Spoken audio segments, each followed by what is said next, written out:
Mamma mia, salut les amis et bienvenue dans cette vidéo numéro 13. Alors dans cette vidéo, on va apprendre à lire tout simplement un double, c'est-à-dire un nombre réel, et également lire une chaîne de caractères. Ok, dans la vidéo précédente, on avait vu comment lire un entier. Donc pour pouvoir lire également une chaîne de caractères, un double, il faut d'abord importer la classe tout simplement scanner. Donc je me mets tout juste au début et je mets ici import tout simplement java.util.scanner comme on l'avait vu dans la vidéo précédente. Ok, donc à ce niveau je peux créer tout simplement mon objet scanner. Donc je mets ici scanner et je vais l'appeler comme précédemment clavier, et je peux mettre ici new scanner comme ceci et je vais mettre ici system.in, ce qui va me permettre de pouvoir utiliser plus tard clavier pour pouvoir lire des valeurs.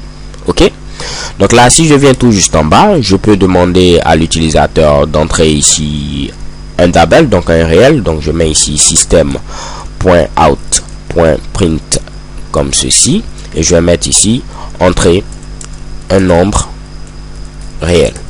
Ok, je vais venir ensuite à la ligne lire le nombre réel de l'utilisateur. Donc pour ce faire, je vais déclarer tout simplement un double qui aura pour nom tout simplement var, et comme valeur par défaut je vais mettre ici pourquoi pas 0.0.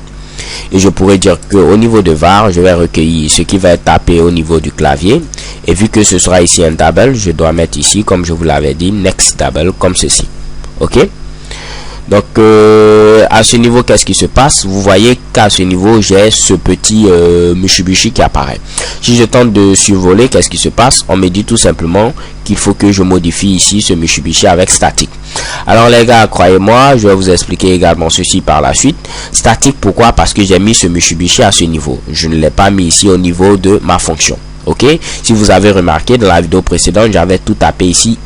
Ok, donc là lorsque je le mets à ce niveau, on me demande de mettre statique, rien de bien compliqué. On va voir cela lorsqu'on va rentrer ici dans la notion ici de programmation orientée objet.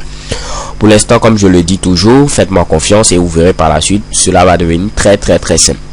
Donc là on va descendre tout simplement, et une fois que j'ai lu cette valeur, je vais l'afficher. Donc je mets ici system.out.print ln comme ceci.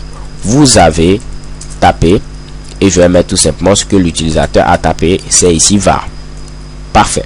Alors donc à ce niveau, si je tente tout simplement d'exécuter ce Mitsubishi, on me demande d'entrer un nombre réel.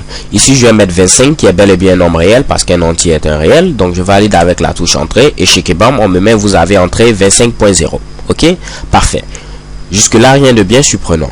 Si je relance ici ce code, on me demande d'entrer un réel, je vais mettre pourquoi pas ici 14.5. ok, donc lorsque vous tapez ici à ce niveau quelque chose, vous devez l'entrer tout simplement comme vous le tapez en français. Si vous mettez ici votre code, puisque le code tout simplement sera compris avec un modèle anglo-saxon, donc ici 14.5 va être représenté comme ceci, et 14.5 représente tout simplement 14,5 qu'on connaît habituellement. Ok, par contre si vous tapez ici 14.5, il va se dire qu'on est en train de parler ici en français. Pourquoi vous mettez 14.5? Ça ne correspond à rien. Donc si je valide avec la touche entrée, chez Kebam j'ai une erreur à ce niveau, parce qu'il se dit que 14.5 c'est quoi ça?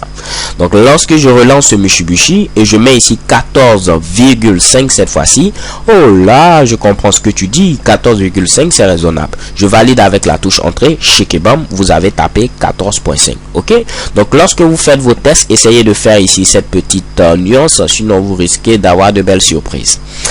Alors les gars, on va continuer. On va maintenant essayer de lire une ligne. Pour lire une ligne, rien de bien compliqué. Je vais tout simplement supprimer ma variable double et je vais créer cette variable, cette fois-ci plutôt une variable de type string. ok, string pour dire quoi? String pour dire tout simplement chaîne de caractères. Donc chaîne de caractères en anglais c'est ici string. ok, donc là je déclare une variable s qui sera une chaîne de caractères, et à ce niveau c'est cette variable que je vais lire.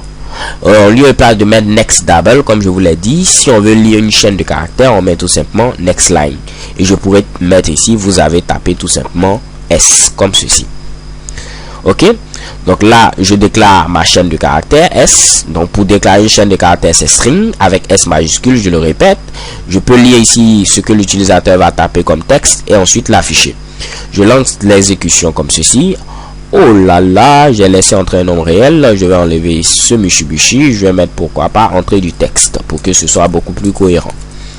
Je vais relancer l'exécution de mon code source. Entrée du texte, je vais mettre ici les teachers du net comme ceci. Je valide avec la touche entrée. Check et bam, vous avez tapé les teachers du net. Alors les gars, grosso modo c'est tout pour cette vidéo. Je vous donne rendez-vous à la vidéo suivante où nous allons voir un peu quelques petits désagréments qu'on peut avoir ici avec ces fameux Next Int, Next9. Exo.